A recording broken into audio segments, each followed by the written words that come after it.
آياته يستهزئون ألم يروا كم أهلكنا من قبلهم من قرن وأرسلنا السماء عليهم مدرارا وجعلنا الأنهار تجري من تحتهم فأهلكناهم بذنوبهم فأنشأنا من بعدهم قرنا آخرين ولو نزلنا عليك كتابا في قرطاس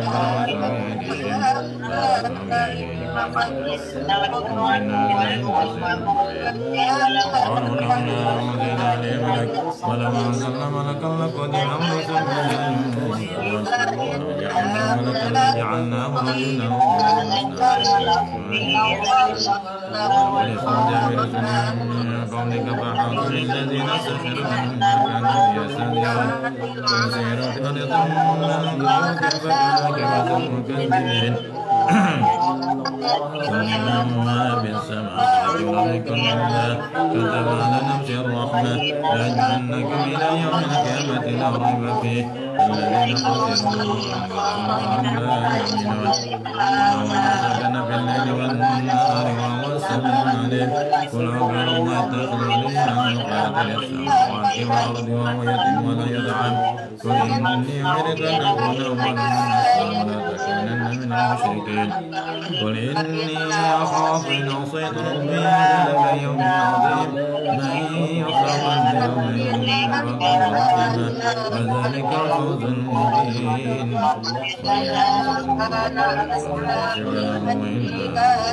وإن يمسسكم بخير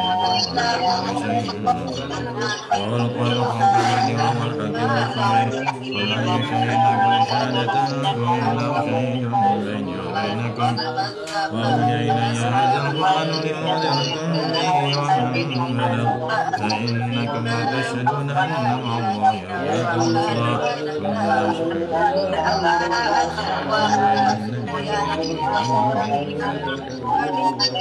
الذين آتيناهم الكتاب يعرفونه كما يعرفون أبناءهم الذين خسروا أنفسهم فهم لا يؤمنون ومن أظلم ممن افترى على الله كذبا أو كذب بآياته إنه لا يفلح الظالمون ويوم نحشرهم جميعا الذين أشركوا إلى شركائهم الذين كنتم تزعمون ثم لم تكن فتنة منا قالوا والله بنا ما كنا مشركين وانظر كيف كذبوا على أنفسهم وظلموا ما كانوا يفترون ومن يستمع إليك وجعلنا لهم من فتنة أن يفقهوا وفي هذا شرقا وإن يروا كل آية لا يؤمنوا بها حتى إذا جاءوك يحذرونك يقول الذين كفروا إن هذا إلا أساطير الأولين وهم ينهون عنه وينهون عنه وإن يهلك إلا وهم يشهدون وقالوا إذ وكفوا على النار فقل يا ليتنا نرد ونكذب ونكون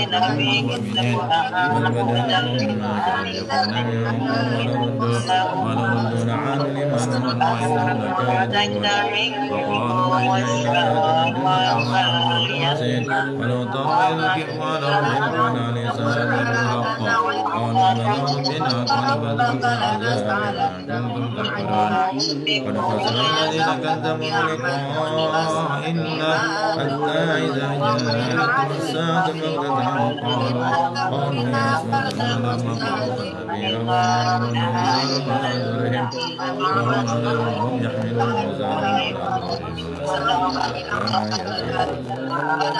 وما الحياة الدنيا إلا لعب ولهو وللدار الآخرة خير للذين يتقون فلا تعقلون قد نعلم إنه ليحزنك الذين يكفرون فإنهم لا يكذبونك ولكن الظالمين بآيات الله يجحدون ولقد كذبت رسل من قبلك فصبروا على ما كذبوا وخذوا حتى أتوا نصرنا ولو بدل كلمات الله ولقد جاءك من نبي المرسلين وإن كان كبر عليك إعراضهم فإن استطعت أن تبتغي نفقا في الأرض أو سلما في السماء فتأتيهم بآية ولو شاء الله لجمعهم على الهدى فلا تكونن من الجاهلين إنما يستجيب الذين يسمعون والموتى يبعثهم الله ثم يبعثون وقولوا لولا نزل عليه آية من ربه قل إن الله قادر على أن ينزل آية ولكن أكثرهم لا يعلمون وما من دابة في الأرض ولا طائر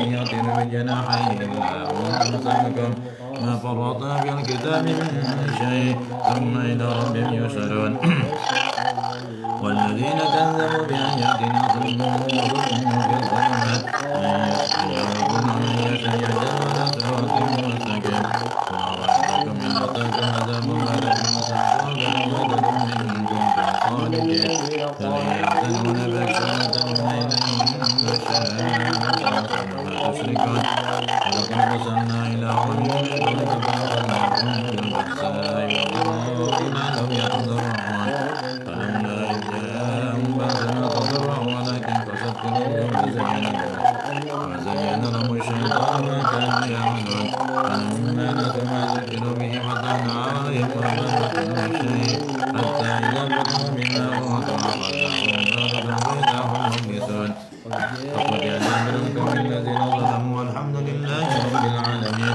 قل أرأيتم إن أخذ الله سمعكم وختم على قلوبكم من إله يأتيكم به انظر كيف نصرف الآيات ثم هم يصدقون قل أرأيتم إنكم أصبحتم إن أتاكم عذاب الله بغتة وجاءت الظالمون أم يتنبون سبيلا إلا مبشرين ومنذرين خوف عليهم ولا هم يحزنون والذين كذبوا بآياتنا يمسهم العذاب بما كانوا يفسقون قل لا أكن لكم من خزائن الله ولا أعلم الغيب ولا أكون له إني ملك إن أتبع إلا ما يوحى إلي قل إن يسمع الله بصيرا فلا تتفكرون وأنذر به الذين يخافون أن يحشروا إلى ربهم من دونه ليس لهم من دونه ولي لعلهم يتقون ولا تطرد الذين يدعون ربهم بالغداة والعشي يريدون وجهه ما عليك من حسابهم من شيء وما من شركهم من شيء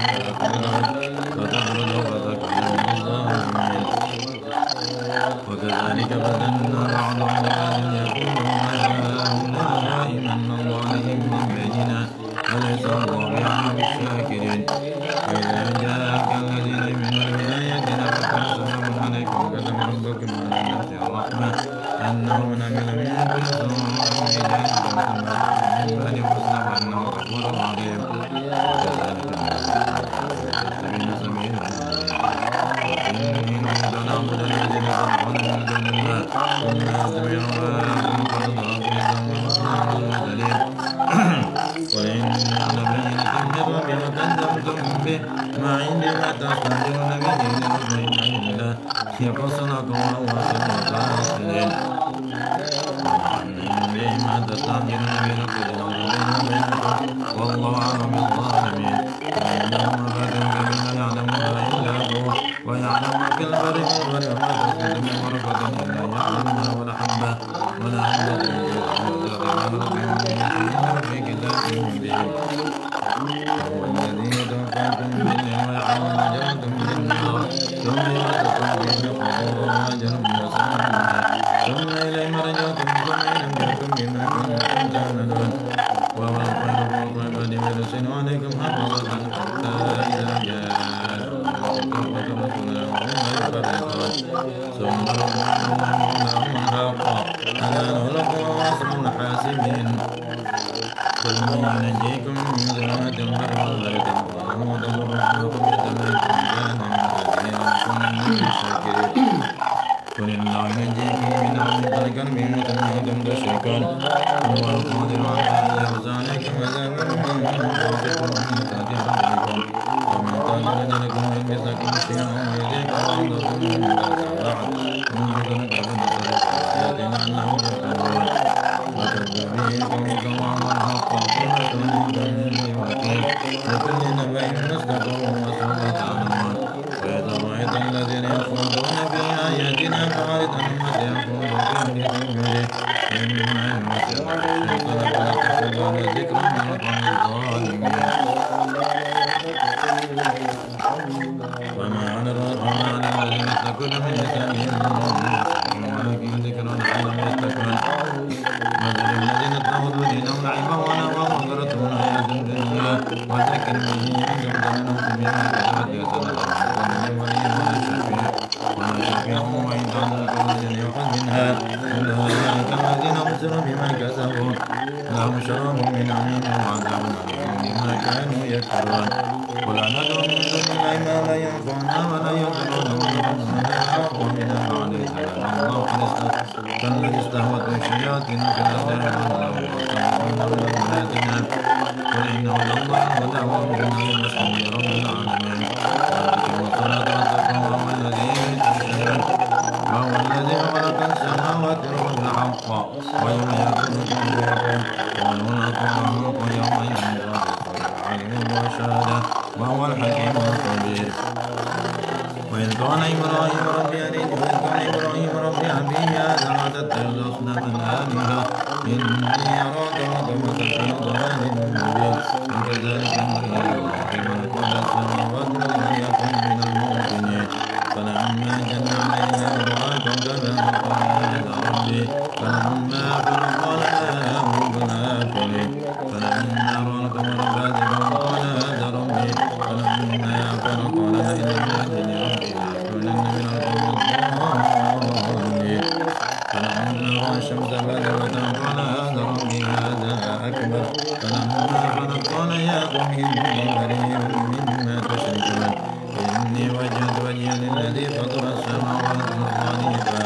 وما أنا من المشركين وحاجه قومه قال تحاجوني في الله وقد ولا أخاف ما تشركون به إلا أن يشاء الله شيئا وسع ربي كل شيء علما فلا تتذكرون وكيف أخاف ما أشركتم ولا تخافون أنكم أشركتم بالله ما لم ينزل به عليكم سلطانا فأي الفريقين حق إن كنتم تعلمون الذين آمنوا ولم يلبسوا إيمانهم بظلم أولئك لهم الأمن وهم مهتدون فتلك حجتنا آتيناها إبراهيم على قومه نرفع درجات من نشاء إن ربك حكيم عليم ووهبنا له إسحاق ويعقوب كلا هدينا ونوحا هدينا من قبل ومن ذريته داود وسليمان وأيوب وموسى وهارون وكذلك نجزي المحسنين وزكريا ومريم وعيسى وإلياس كل من الصالحين وإسماعيل واليسع ويوسف وطلوط وكلا فضلنا على العالمين ومن آبائهم وذريتهم وإخوانهم واجتبيناهم وهديناهم إلى صراط مستقيم ذلك هدى الله يهدي من يشاء من عباده ولو أشركوا لحبط ما كانوا يعملون أولئك الذين آتيناهم الكتاب والحكم والنبوة فإن يكفروا به هؤلاء فقد وكلنا بها قوما ومن ليس بها بكافرين أولئك الذين هدى الله وبهداهم مقتدي قل لا أسألكم عليه أجرا إلا ذكرى للعالمين وما قدر الله قدره إذ قالوا ما أنزل الله على بشر من شيء قل من أنزل الكتاب الذي جاء به موسى نورا للناس تجعلونه قراطيس تبدونها وتخفون كثيرا وعلمتم ما لم تعلموا أنتم ولا آباؤكم قل الله ثم ذرهم في أخواتهم يلعبون وهذا كتاب أنزلناه مبارك مصدق الذي بين يديه ولتنذر القرآن حولها والذين يؤمنون بالآخرة يؤمنون به وهم على صلاتهم حافظون فمن أظلم ممن افترى على الله كذبا أو قال غير الله ورسوله ولم يعلم شيئا وما قال كما أنزل الله ولو ترى إذ الظالمون في غمرة الموت والملائكة باسطوا أيديهم أنفسكم اليوم تجزون عذاب الدنيا كنتم تقولون على الله وما كنتم عن آياته تستكبرون ولقد جئتمونا فرادا كما خلقناكم أول مرة وتركتم ما ولناكم وأزواجكم فلا نعلمكم شركاء الذين زعمتم أنهم كنتم شركاء لقد تقضى بينكم وضلكم ما كنتم تزعمون إن الله خالق الحب والنوى يخرج الحي من الميت ويخرج الميت من الحي ذلك الله أنا تؤفكون خالق الأصبع والجبل إذا سكنهم والشمس معكم رسلانا ذلك تقدير العزيز العليم وهو الذي جعل لكم النجوم لتهتدوا بها في ظلمات البر والبحر وفصلنا الآيات لقوم يعلمون وهو الذي أنشأكم من نفس واحدة مستقر ومستودع وفصل الآيات لقوم يعلمون وهو الذي أنزل من السماء ماء فأخرجنا به نبات كل شيء أخرجنا منه فأخرجنا منه فجرا نخرج منه من النار ولكن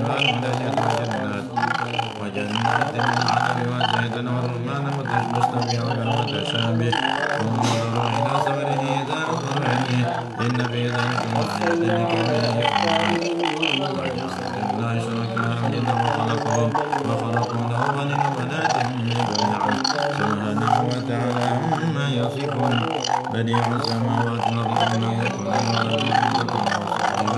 وخلق كل شيء وهو بكل شيء عليم ذلكم الله ربكم لا إله إلا هو خالق كل شيء فاعبدوه وهو على كل شيء وكيل لا تدرك الأبصار وهو يدرك الأبصار وهو اللطيف الخبير قد جاءكم بصائر من ربكم ومن أبصر فلنفسه ومن أملك عليها وما عليكم بحفيظ وكذلك نصرف الآيات وليكون نظرة لنبين ولقوم يعلمون اتبع ما أوحي إليك من ربك لا إله إلا هو وأعرض عن المشركين ولو شاء الله ما أشركوا وما جعلناك عليهم حفيظا وما أنت عليهم بوكيل ولا تسبوا الذين يدعون من دون الله فسبوا الله بدون علم كذلك زينا لكل أمة عملهم ثم إلى ربهم مرجعهم فينبئهم بما كانوا يعملون وأخذهم بالأيدي إيمان الذين جاءتهم يكذبون بها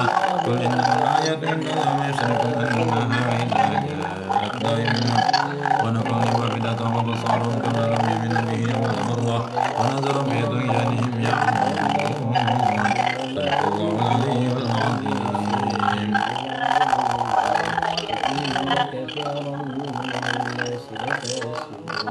أفحكم الجاهلية ومن أحسن من الله قولا يا أيها الذين آمنوا لا تتخذوا اليهود والنصارى بعضهم أولياء ومن يتولهم منكم فإنه منهم إن الله لا يهدي القوم الظالمين وترى الذين في قلوبهم مرض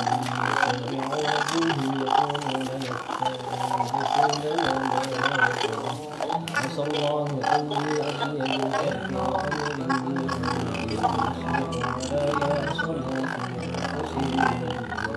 ويقول الذين آمنوا أهؤلاء الذين أقسموا بالله جهد أيمانهم أعمالهم الذين آمنوا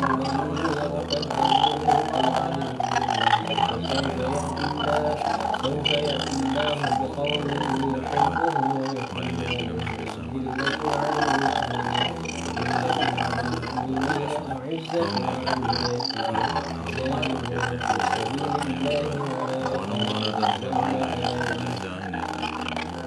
ذلك فضل الله الله إنما وليكم الله الذين آمنوا يؤتون الزكاة ومن يا أيها الذين آمنوا لا تتخذوا الذين كفروا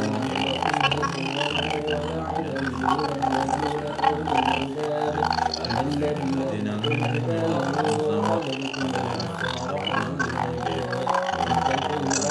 من قبلكم وإذا ناديتم إلى الصلاة اتخذوها هزوا ولعبا ذلك بأنهم قوم لا يعلمون يا أهل الكتاب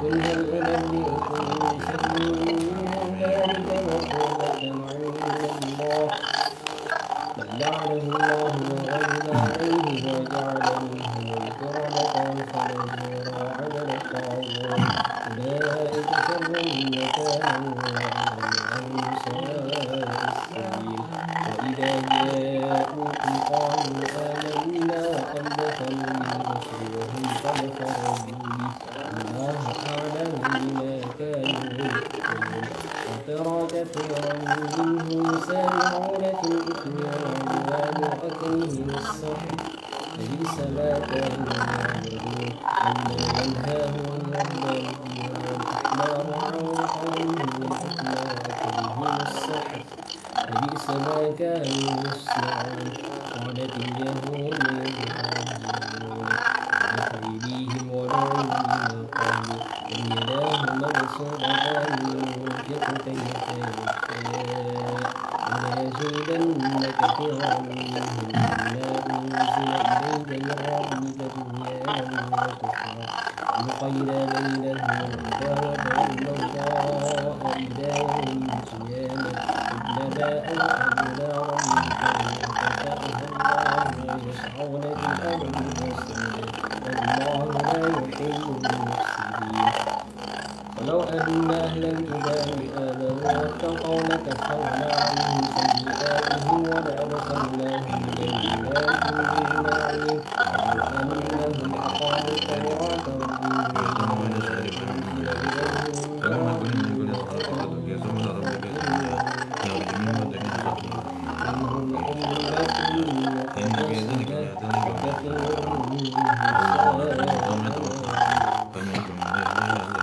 يا أيها الرسول بلغ ما أنزل إليكم من ربكم وإن لم تفعلوا فما بلغتم رسالته والله يعصمك من الناس إن الله لا يهدي القوم الظالمين قل يا أهل الكتاب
حسبوا أن لا تكون فتنة فعموا وصلوا ثم تاب الله عليهم ثم عموا وصلوا الله بصير بما يعملون قد كفر الذين قالوا إن الله هو المسيح ابن مريم وقال المسيح يا بني إسرائيل اعبدوا الله ربي وربكم إنه من يشرك بالله فقد حرم الله عليه الجنة ومأواه النار وما للظالمين من أنصار فقد كفر الذين قالوا إن الله ثالث ثلاثة وما من إله إلا إله واحد إن لم ينتهوا عما يقولون ليمسن الذين كفروا منهم عذاب أليم أفلا يتوبون إلى الله ويستغفرونه والله غفور رحيم المسيح ابن مريم إلا رسول ورسولة منه وقوله رسول وأمه صديقة كانا يأكلان الطعام انظروا كيف نبين لهم آيات ثم انظر عما يؤفكون كيف تعبدون من دون الله ما لا يملك لكم ضرا ولا نفعا والله هو السميع العليم قل يا أهل الكتاب لا تغلوا في دينكم غير الحق ولا تتبعوا أهواءهم قوم قد ضلوا من قبل وأضلوا كثيرا وضلوا عن سواء السبيل غير الذين كفروا من بني إسرائيل وعيسى بن مريم ذلك بما عصوا وكانوا يعتدون كانوا لا يتناهون عن منكر فعلوه بئس ما كانوا يفعلون Ya,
Ustaz Marif. Saya Ustaz Marif.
Sebelum malam ini, pagi ini nggak malam. Sore.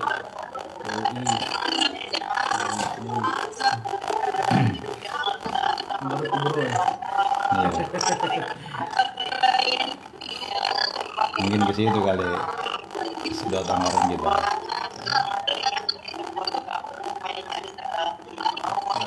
Yang lain siapa? Oh,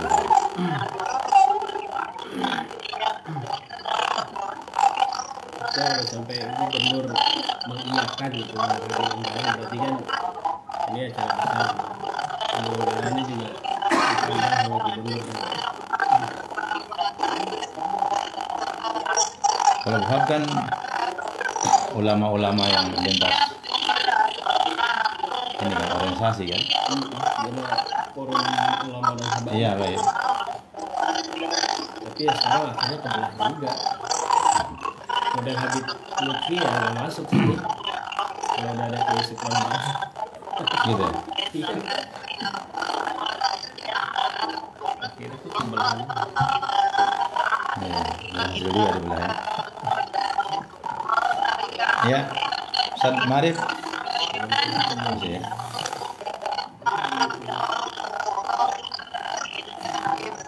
Oh beliau.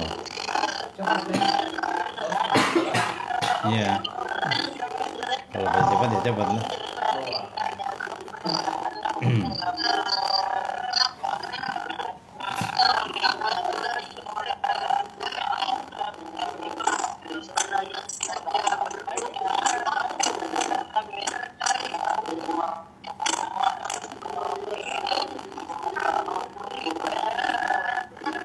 Ustaz Marif udah ya? Ustaz Marif, Assalamualaikum.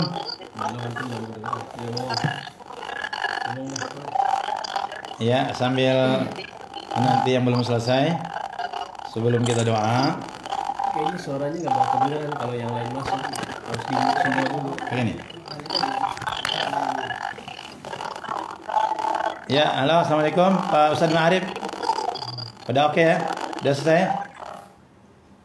sesuai dengan yang kita rapatkan kemarin bahwa sebelum doa nanti Ustaz Ade, kita akan ikuti tausiah ya untuk pembekalan kehidupan kita untuk menyongsong tahun baru yang lebih baik insyaallah. Untuk itu kepada Ustaz Ma'arif, jika sudah siap untuk dipersilahkan menyampaikan tausiahnya. Sekarang 10:30, kurang lebih 20 menit ya. Silakan Ustaz Ma'arif.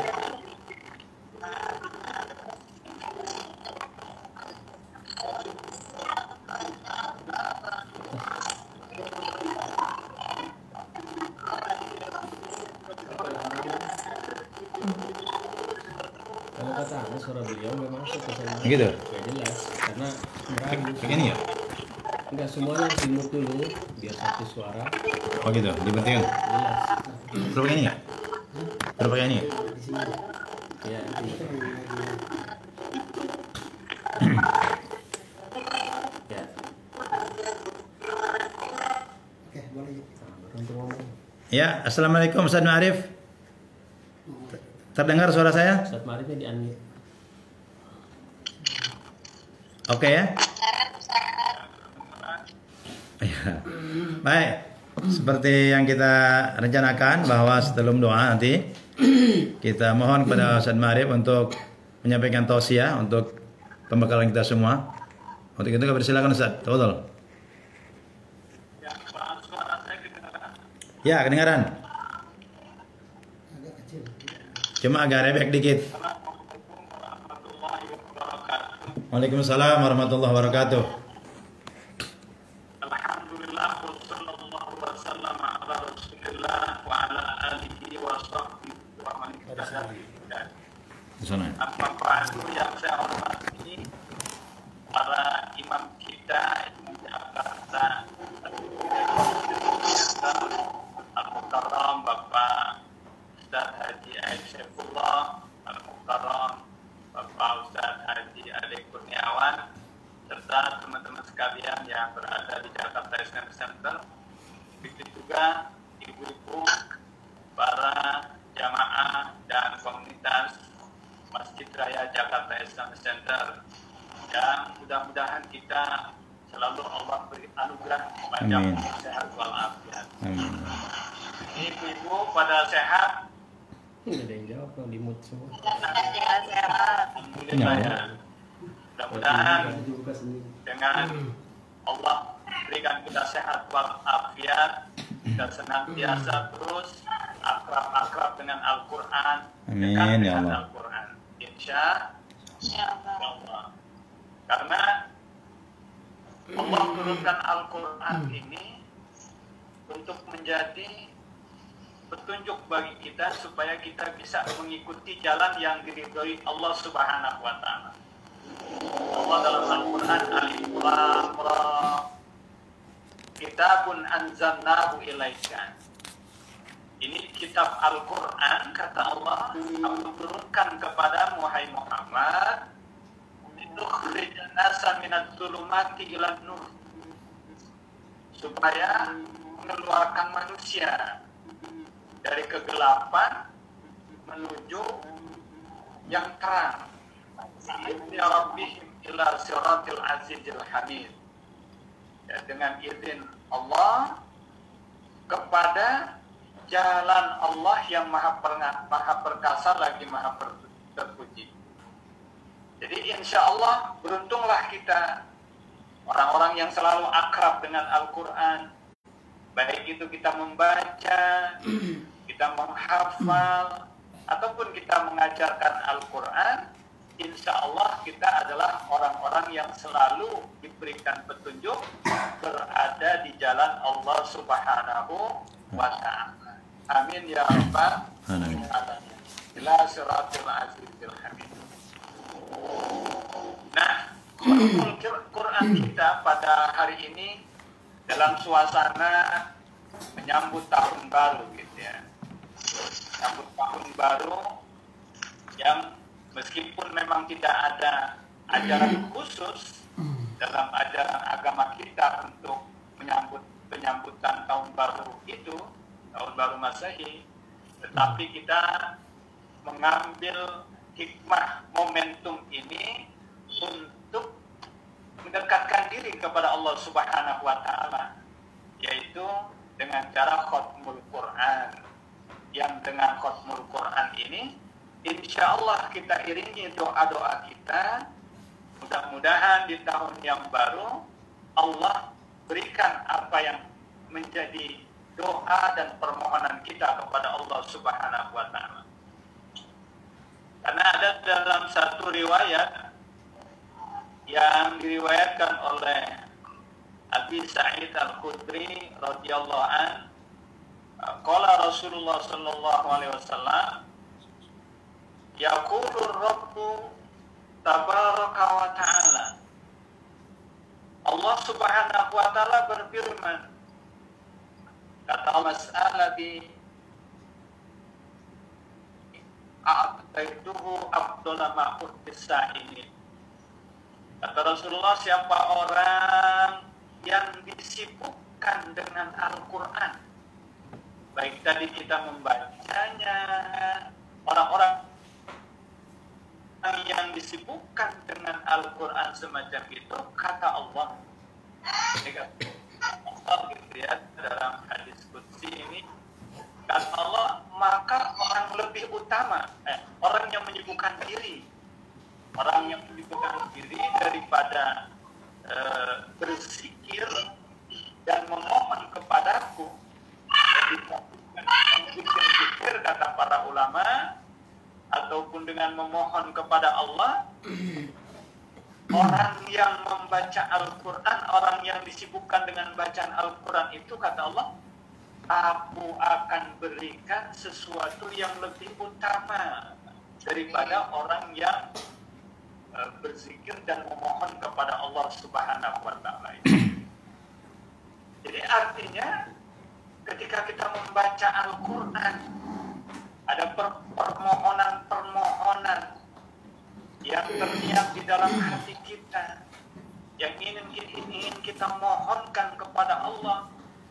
Belum kita memohon kepada Allah, belum kita meminta kepada Allah, belum kita berzikir kepada Allah, tapi kalau kita disibukkan dengan Al-Quran, Allah sudah lebih dahulu memberikannya, bahkan lebih baik daripada orang yang memohon kepada Allah. Amin. Amin ya Rabbal Alamin. Oleh karena itu, maka mudah-mudahan kita menjadi orang yang istiqomah, terus membaca Al-Quran, terus mengakrabi Al-Quran. Kegiatan-kegiatan semacam ini, khatmul Quran, terus kita ikuti. Kita ajak saudara-saudara kita, keluarga kita, sehingga kita menjadi ahlul Quran, orang-orang yang senantiasa berinteraksi dengan Al-Quran, dekat dengan Al-Quran, menjadi orang-orang yang akan diberikan keutamaan oleh Allah Subhanahu wa Ta'ala. Amin ya Rabbal Alamin. Nah, di antara doa yang kita inginkan memasuki tahun baru ini adalah bahwa suasana bangsa kita menjadi lebih aman, menjadi lebih tentram, damai. Amin. Masalahnya kalau kita melihat ibu-ibu sekarang ya, apalagi di media sosial ya, di WA, kadang-kadang ibu-ibu pada senang-senang banget tuh main WA ya, posting-posting gitu ya. Saya juga senang juga tuh baca postingan Ustadz Aib ya, rame terus postingannya. Alhamdulillah gitu. Kadang-kadang dikirimin juga gambar-gambar yang Masya Allah gitu ya. Alhamdulillah. Nah, seolah-olah di dalam dunia media sosial itu bangsa kita sudah demikian terpecah belahnya gitu ya. Saling mencaci, saling menghujat, saling mengirimkan postingan-postingan yang bohong, yang hoax gitu. Yang seolah-olah bangsa kita sudah menjadi bangsa yang tidak aman gitu ya. Padahal kita sebagai bangsa itu harus punya sikap optimis bahwa ke depan kita harus lebih baik. Tahun depan kita harus lebih baik. Amin. Tapi kalau bangsanya berantem terus, bertikai terus, bermusuhan terus, maka bagaimana ke depan bangsa kita akan maju? Hancur. Hancur Ibu ya. Paling nggak kehidupan kita juga jadi hancur. Ya, keluarga kita juga bisa berantakan, ibu-ibu sekalian. Maka mari melalui Al-Quran ini kita sampaikan pesan-pesan damai dalam ajaran Islam. Kita menjadi orang yang bukan ikut memanaskan situasi, tapi jadilah orang kita ini sebagai ahli-ahli Al-Quran, orang yang akrab dengan Al-Quran, yang mendamaikan, menyejukkan suasana.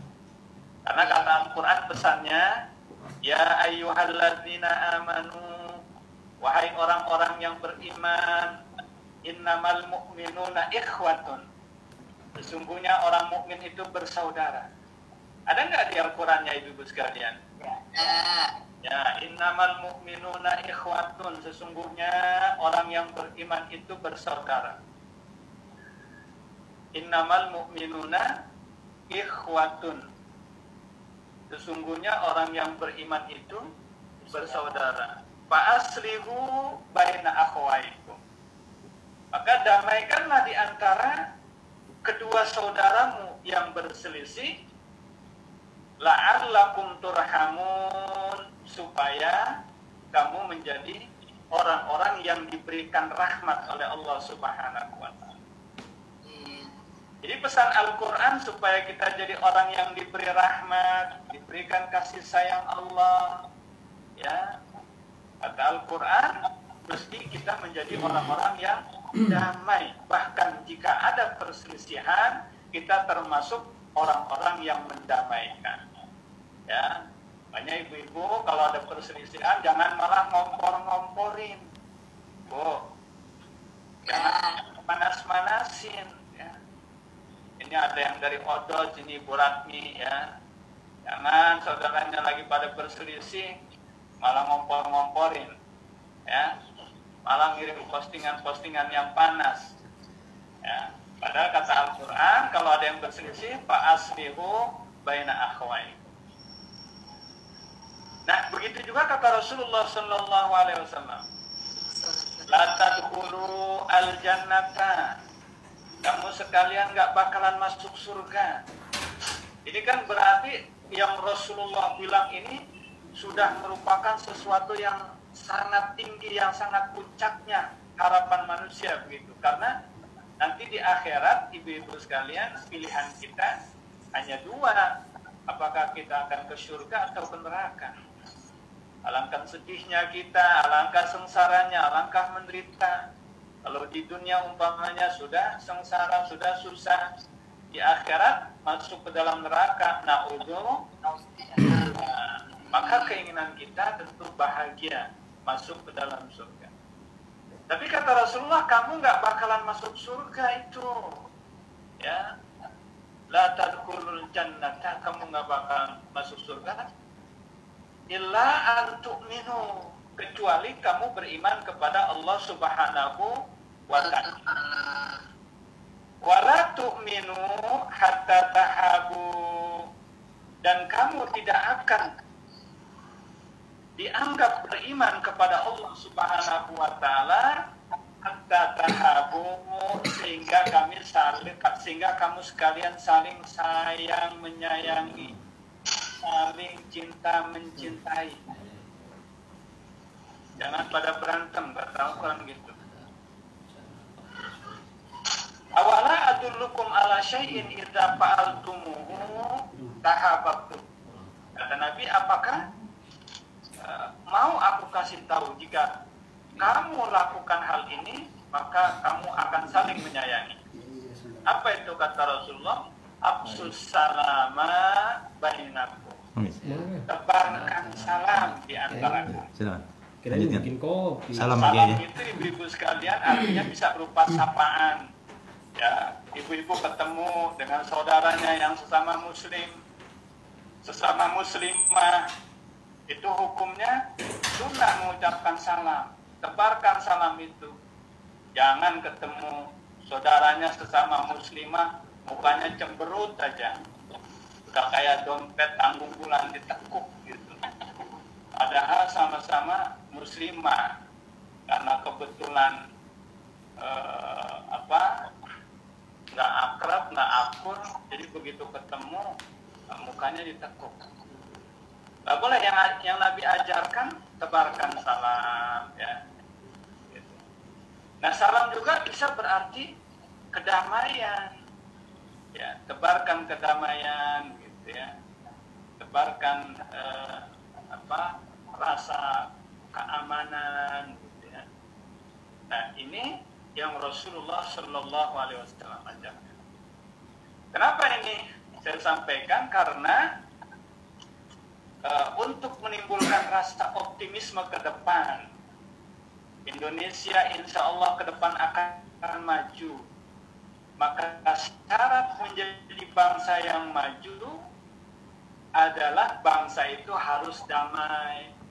Ya, bagaimana akan menjadi bangsa yang maju kalau bangsanya berantem terus, kalau bangsanya bermusuhan terus gitu? Maka sebagai syarat menjadi bangsa yang maju harus damai. Nah, Indonesia insya Allah pada tahun 2024, tepat ketika Indonesia genap 100 tahun dari hari kemerdekaannya, itu akan terjadi bonus demografi penduduk. Bonus demografi penduduk artinya angka usia produktif itu mencapai 70% lebih.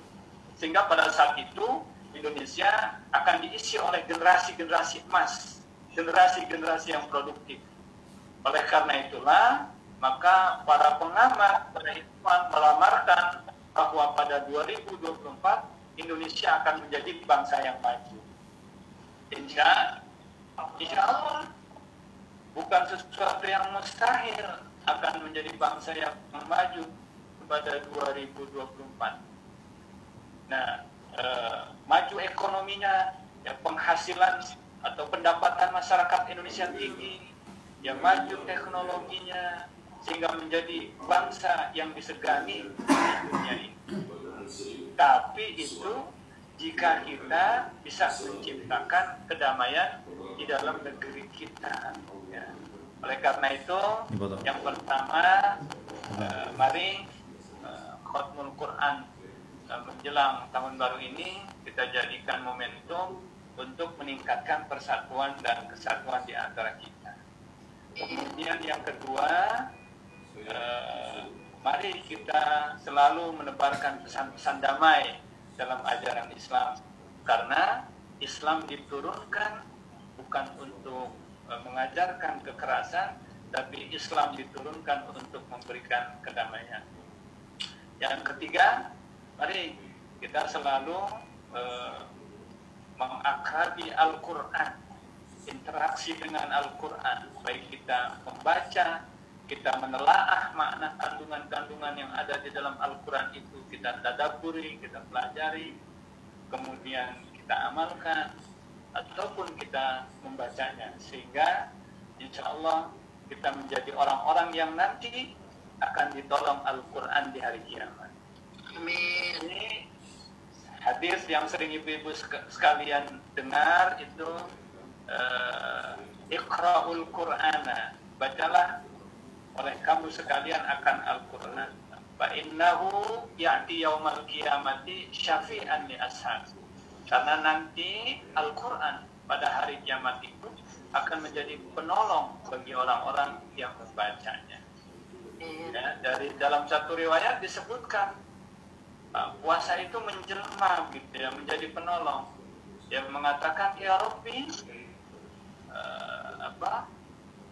mana'tuhun, ya Allah, kata Al-Quran, orang ini dulu telah mencegah tidurnya di waktu malam karena orang ini dulu membaca Al-Quran, sehingga sampai dia mencegah tidurnya pada waktu malam itu karena membaca Al-Quran. Maka saat ini ya Allah, kata Al-Quran, aku mohon supaya orang ini diberikan syafaat, diberikan pertolongan supaya orang ini selamat di hari perhitungan di hari akhirat itu. Nah, mudah-mudahan kita semua termasuk orang-orang yang Allah berikan keselamatan dunia dan akhirat dengan kita selalu membaca Al-Quran. Demikian ibu-ibu sekalian, kurang lebihnya mohon maaf. Wassalamualaikum warahmatullahi wabarakatuh. Waalaikumsalam warahmatullahi wabarakatuh. Terima kasih Ustaz Ma'arif. Ya, para peserta Khatmul Quran, kita telah dengar bersama tausiah yang diberikan oleh Ustaz Ma'arif. Intinya bagaimana kita mengamalkan isi Quran, yang diantaranya adalah kita berbuat kebaikan, membaiki kasih sayang. Istilah diantara sama untuk terciptanya persatuan kesatuan bangsa Indonesia. Sehingga begitu insya Allah akan turunkan rahmat kepada kita semua. Yang dengan rahmat ini insya Allah akan tercipta negara Indonesia, negara yang baldatun thayyibatun wa rabbun ghafur insyaallah. Amin ya rabbal alamin. Terima kasih Ustaz Ma'arif, jazakumullah. Selanjutnya untuk menyempurnakan acara Khatmul Quran hari ini, kita ikuti pembacaan doa yang akan dipandu oleh Ustaz Ade Kurniawan Ilsek. Pada bulan bersilakan. Baik, Bapak Ibu, para hadirin peserta Khatmul Quran yang dimuliakan Allah, mari kita bersama akhiri sesi Khatmul Quran pada hari ini dengan bersama membaca doa kepada Allah Subhanahu wa taala. Mudah-mudahan segala hajat yang teruntai dari awal acara sampai akhir acara ini semua dikabul oleh Allah Subhanahu wa taala. Pada hari ini wa ala kulli niyatin salihah. Al-Fatihah. A'udzu billahi minasyaitonir rajim. Bismillahirrahmanirrahim. Alhamdulillahi rabbil alamin. Arrahmanir rahim. Maliki yaumiddin. Iyyaka na'budu wa iyyaka nasta'in. Ihdinas siratal mustaqim. Siratal ladzina an'amta 'alaihim ghairil maghdubi 'alaihim waladdallin. Amin. أعوذ بالله من الشيطان الرجيم بسم الله الرحمن الرحيم الحمد لله رب العالمين حمد الناعمين حمد الشاكرين حمدا يوافي نعمه ويكافئ مزيده يا ربنا لك الحمد كما ينبغي لجلال وجهك الكريم وعظيم سلطانك اللهم صل على سيدنا محمد النبي الأمي وعلى آله وصحبه وسلم صلاة تنجينا بها من جميع الأهوال والآفات وتقضي لنا بها جميع الحاجات وتطهرنا بها من جميع السيئات وترفعنا بها عندك على الدرجات وتبلغنا بها أقصى الغايات من جميع الخيرات في الحياة وبعد الممات اللهم اغفر لنا ذنوبنا ولوالدينا وارحمهم كما ربونا صغارا ولجميع المسلمين والمسلمات والمؤمنين والمؤمنات الأحياء منهم والأموات اللهم ارحمنا بالقرآن واجعله لنا إماما ونورا وهدى ورحمة اللهم ذكرنا منه ما نسينا وعلمنا منه ما جهلنا وارزقنا تلاوته آناء الليل وأطراف النهار واجعله لنا حجة يا رب العالمين اللهم أصلح لنا ديننا الذي هو عصمة أمرنا وأصلح لنا دنيانا التي فيها معاشنا وأصلح لنا آخرتنا التي إليها معادنا واجعل الحياة زيادة لنا في كل خير واجعل الموت راحة لنا من كل شر اللهم اجعل خير عمرنا آخرة وخير أعمالنا خاتمة وخير أيامنا يوم نلقاك فيه اللهم إنا نسألك عيشة هنية وميتة سوية ومردا غير مخز ولا فاضح اللهم إنا نسألك خير المسألة وخير الدعاء وخير النجاح وخير العلم وخير العمل وخير الثواب وخير الحياة وخير الممات وثبتنا وثقل موازيننا وحقق إيماننا وارفع درجاتنا وتقبل صلاتنا واغفر لنا خطيئاتنا ونسألك العلا من الجنة. اللهم إنا نسألك موجبات رحمتك وعزائم مغفرتك والسلامة من كل إثم والغنيمة من كل بر والفوز بالجنة والنجاة من النار. اللهم أحسن عاقبتنا في الأمور كلها وأجرنا من خزي الدنيا وعذاب الآخرة. اللهم قسم لنا من خشيتك ما تحول به بيننا وبين معصيتك ومن طاعتك ما تبلغنا بها جنتك ومن اليقين ما تهون به علينا مصائب الدنيا ومتعنا بأسماعنا وأبصارنا وقواتنا ما أحييتنا واجعله الوارث منا واجعل ثأرنا على من ظلمنا وانصرنا على من عادانا ولا تجعل مصيبتنا في ديننا ولا تجعل الدنيا أكبر همنا ولا مبلغ علمنا ولا تسلط علينا من لا يخافك فينا ولا يرحمنا. اللهم لا تدع لنا في مقامنا هذا ذنبا إلا غفرته ولا هما إلا فرجته ولا دينا إلا قضيته ولا مريضا إلا شفيته ولا حاجة من حوائج الدنيا والآخرة إلا قضيتها ويسرتها برحمتك يا أرحم الراحمين. ربنا آتنا في الدنيا حسنة وفي الآخرة حسنة وقنا عذاب النار. سبحان ربك رب العزة عما يصفون وسلام على المرسلين والحمد لله رب العالمين. بسر الفاتحة. أعوذ بالله من الشيطان الرجيم. بسم الله الرحمن الرحيم. الحمد لله رب العالمين الرحمن الرحيم مالك يوم الدين. إياك نعبد وإياك نستعين اهدنا الصراط المستقيم صراط الذين أنعمت عليهم غير المغضوب عليهم ولا الضالين آمين.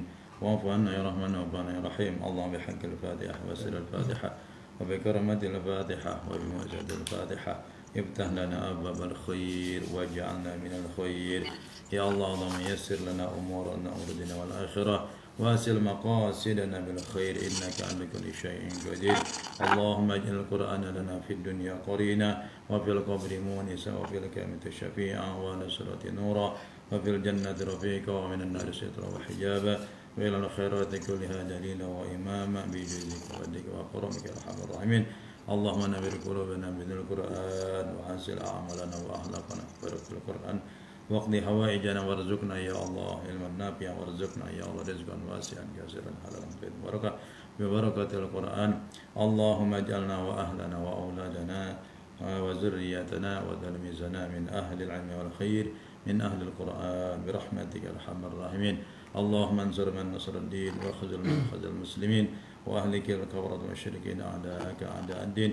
اللهم انصر سلطاننا سلطان المسلمين وانصر وزراءه وكاله وأساكره إلى يوم الدين واكتب السلام والعافية والبركة علينا وعلى الحجاج والجزاة والمسافرين والمقيمين والمجاهدين في برك وبرك من أمة محمد صلى الله عليه وسلم.